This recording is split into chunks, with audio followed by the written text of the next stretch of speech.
everybody? Thank you for watching the video. As you can see, this is not really a powerlifting meet, but a max deadlift competition at the Thunderbolt Elite Training Center for the barbell and boxing max deadlift competition. And the way this competition was, it was an unsanctioned meet, meaning that the numbers don't count officially. But with this competition, it was based off of the Wilks formula, meaning that it's calculated based on your weight versus how much you lift, guys and girls combined, and whoever has the highest Wilks score gets the best deadlift overall and will get first place. And I'm fortunate enough to say that I actually won first place, and I actually took home a nice $200 cash prize from that competition. And the gentleman who was conducting the event, I do know from prior business, and really nice guy. We actually compete in the same weight class, and right now he's currently chasing a 600-pound deadlift. So he's got a competition coming up in USPA, Mike Taruso, and wishing him the best of luck, and definitely want to help him get on his way to achieving that barrier. And he's right there, and I wish nothing but the best for him. And definitely been trying to help him when he acts, help him the best way I can to help him just get his deadlift going and help get those numbers going and finally reach that 600-pound barrier. So he's competing at the end of July, and I might be competing with you actually, and I'll get to that in a second. But if not, best of luck to you, man, and keep training and keep working hard. Well-run meet, definitely nothing but respect and admiration for you and with what you're doing, and hope I wish you nothing but the best and continued success. And on my performance end, as you can see, I only went up to 675. I was not happy with how that moved. I felt like it should have moved a lot faster. But the weights that I was working with bumper plates, so they're a lot wider, so it makes the warming up a lot more whippy versus when you come to these thinner York plates, it can affect the whip on the bar. So I think that if I was able to warm up with these kind of plates, it would have been a different factor, but still not happy at all with how fast that weight moved. I feel like it should have moved way more faster than that, because the thing is, I told myself I wasn't going to go for a max. I was going to go for a decent single, and that looked like more closer to a max for me. And the one thing I definitely can take away that is a good thing from this meet is that the implement of the hook grip. This is the first time I've actually implemented a hook grip in a competition style event, and I can definitely say that I believe that my grip issue has been finally answered. The thing is that, as you can see with the 675, the weight started moving, but it stopped immediately due to the hook grip, and I'm really pleased with that. And it's a definitely good sign, and hopefully a good sign to come with further competitions down the road, as well as my performance. And definitely, this is a no-brainer for me.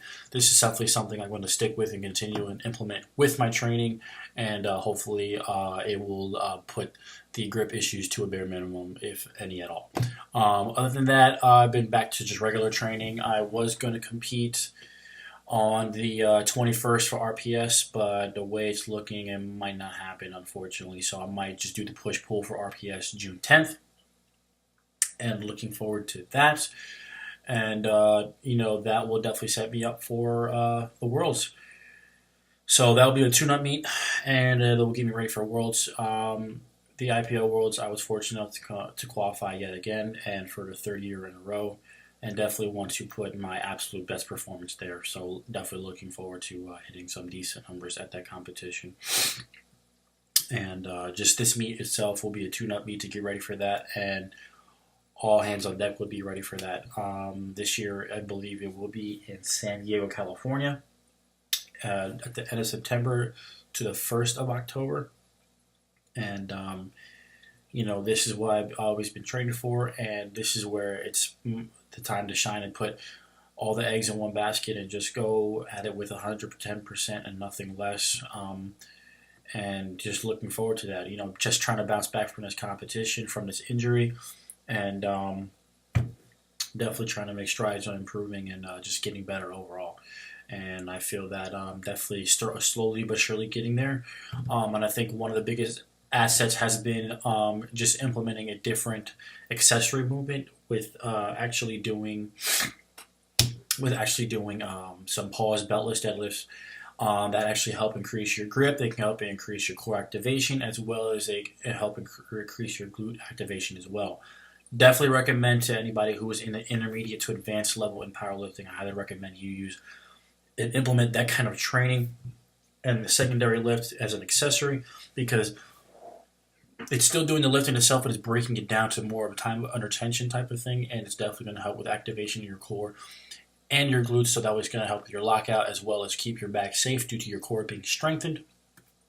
And definitely one of the best things I implemented in my training thus far, as well as with the hook grip, of course. So I feel with a combination of both, I should definitely be ready by my next competition and hopefully to surpass expectations going into that competition. So I think I would be about 5 weeks out now from this competition, from the push-pull meet in June 10th. I would be 2 weeks out, but unfortunately it's not going to happen. So definitely going to get ready for that, and looking forward to exceeding expectations and just putting my absolute best to that competition. And I'm definitely just ready to get back on the grind, and just I'm back on the grind, but continue with it and just continue making strides to achieve success and achieve my goals that I want to obtain and goals down the road further to come. And other than that, I'm really just on it, grinding and trying to do my best, and most importantly, it's definitely looking back and not giving up and believing in myself. And of course, that's always the take-home message from my videos that I want everybody to take. And doing so has brought me nothing but success and continued determination and focus and drive. And that's something I hope that everybody gets to implement and experience and use on themselves to make their lives better, and most importantly, develop their character, so that way they can actually believe in themselves and unlock their true potential. Other than that, thank you guys for watching the video. I do appreciate it. More videos to come. So expect another deadlift video to come out. That's going to restart my training cycle and get me ready for this next competition. Other than that, let's keep encouraging each other. Let's keep pushing each other. And most importantly, let's believe in ourselves. Thank you guys for watching the video, and take care.